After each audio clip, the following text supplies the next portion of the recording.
SMAN 72 case shocked Indonesia when a high school student detonated an explosive device inside a school mosque, injuring multiple students and causing widespread fears.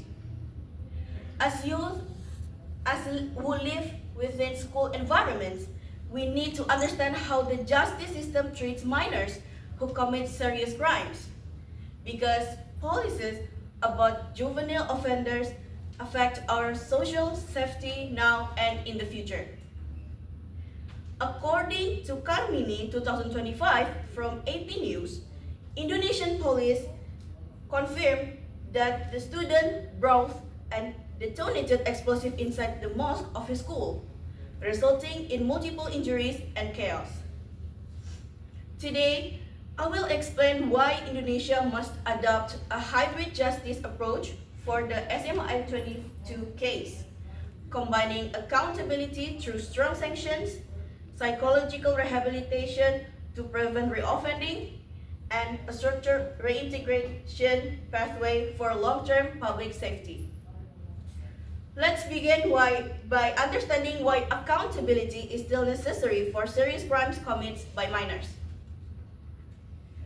The deliberate detonation of an explosive device shows planning and criminal intent, meaning the crime cannot be minimized simply because the offender is under 18. Overly lenient response to severe youth crimes can create the perception that extreme violence will not lead to real consequences, which undermines justice for victims and public safety. However, accountability alone does not guarantee long-term behavioral change. Although early headlines suggest that the perpetrator might be a victim of bullying, official investigation shows that the bullying motive has not been proven. Police are still investigating whether the offender was a bullying victim. According to Ernest 2025 from rethink.com, the motive behind the attack is still being examined. Marwa and Faiz 2025 from Tempo also state that police cannot determine whether the offender is a bullying victim. However, some local outlets claim the opposite, that the perpetrator was confirmed to be bullied, but these reports have not been verified yet. Now, rather than asking why he bullied, society should ask, how do we prevent future violence, right? Research shows that when juvenile offenders receive punishment without psychological evaluation and treatment, they are more likely to reoffend. Punishment alone does not heal the trauma, anger issue, emotional instability, or social isolation.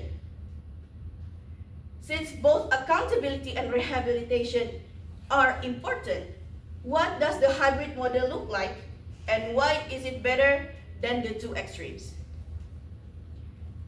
So, what the hybrid model looks like in practice. The offender should be tried under juvenile court with a serious offense pathway that includes stricter sanctions than typical juvenile cases. Second, mandatory psychological intervention such as evaluation, counseling, therapy, and anger management programs to address root causes. Third, reintegration activities that include community service, school support, and mentorship to help rebuild healthier behavior and coping skills. Fourth, post-release monitoring protects society and lower recidivism. Now, we ask, why the hybrid model is safer than full punishment or full forgiveness? If the offender is treated as an adult criminal, he will be placed among older and more experienced criminals. According to Mulvey et al. 2014, minors placed in adult prison are 34% more reoffend, increasing danger for society over release.